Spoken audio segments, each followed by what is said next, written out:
Hey everyone, welcome back to the channel. Thanks for watching. Today's video, we're going to be talking about the MT82 transmission a little bit, most specifically for the 11 to 17 cars, as more modern MT82s kind of alleviated some of the issues. Now granted, they're not the perfect transmission, but they are a little bit better. But the Gen 1 Coyote cars, like my car for example, they seem to all have the same issues across the board. And I went ahead and upgraded a lot of those components, and if you followed my channel for quite some time, you'll know what I've done.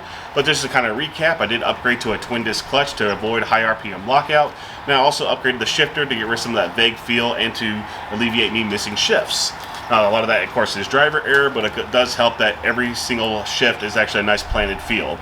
Now the next thing I'm going to be doing is actually upgrading the clutch line, because the factory one is a plastic / rubber line, and those can actually fail over time, so I'm wanting to alleviate that today with a stainless steel clutch line. The one that I purchased is actually a little bit different than the ones that you can see out there on the market, so let's go ahead and show you guys what I got. Alright, here it is. This is actually from J&M Performance Parts. Now, what makes this stand out versus other ones on the market, and as you can kind of tell, this is actually a hybrid of a stainless steel hard line mixed with a flexible line. Most of the aftermarket ones you'll see out there will actually be a fully flexible line, and nothing wrong with that, but I thought this one was kind of unique because it is a pre-bent stainless steel line with a little bit of a flexible end. This is the end that goes towards the transmission. So I'm pretty excited to try this thing out. This one, of course, by J&M, is made right in the USA. It's pretty neat. It comes exactly as you see it here, and it does have both ends capped off. It does have new O-rings on each end. Now granted, you will have to reuse your retaining clips. Make sure you don't lose those things, otherwise you're in for a bad day. So I went ahead and filmed a little bit of the installation for you guys here, and I'll go ahead and pop that in right now. To get started, we went ahead and removed the sound tube from the firewall and the master cylinder fluid level indicator plug to gain as much working space as possible. The line we are going to remove is closer towards the bottom of the brake booster.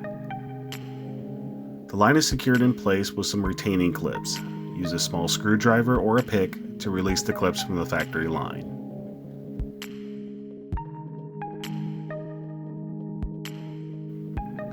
Once the clip is released, you can pull the line away from the socket in the firewall. Have some rags handy to catch any brake fluid that leaks out of the clutch line.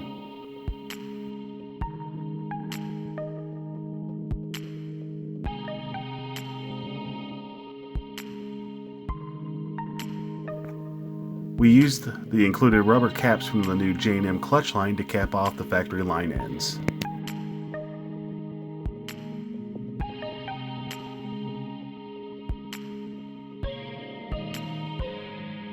The line end going into the bell housing is attached to a 90-degree elbow going to the slave cylinder. Both ends are also secured with the same style clips removed at the top. We removed the clip from the slave cylinder end of the elbow to remove it as a complete unit.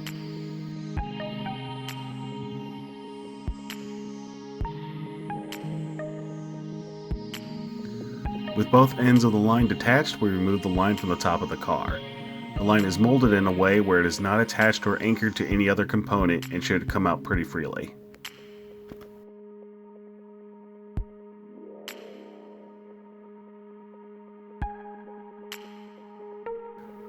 Next, we transferred the 90-degree elbow from the factory line to the new J&M line. As you can see, we attached this to the flexible end of the line.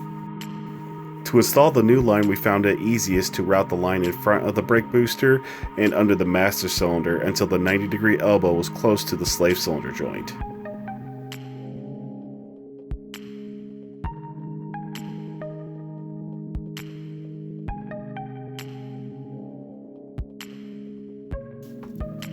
Once reattached to the slave cylinder, we pushed the hard line under the brake booster and attached the top of the line to the factory firewall joint.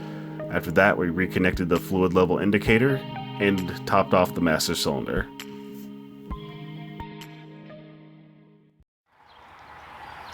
Okay, as you saw, the installation wasn't too bad. It does help if you have access to a lift, but of course you can't do it in your own garage, just make sure you lift the car up safely as high as you can to get access to the clutch line, as it's really close to the firewall and the transmission. But I'm really actually happy how the installation went, and the placement of where the pre-bins and stuff are very close to factory, so you don't have to worry about interfering with any other components in the vehicle.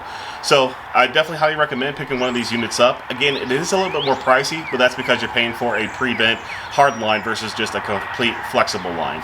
Of course, it is 100% made in the USA, so that's another nice perk there. And J&M doesn't get a whole lot of love, and I'm hoping to change that because that makes some really cool stuff.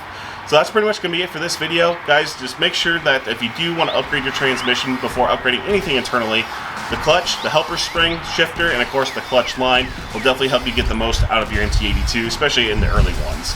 So if you like my content, please like, please share, and subscribe. Be sure to hit that notification bell so that way you don't miss out on anything new coming to the channel. Take care, and we'll see you in the next video.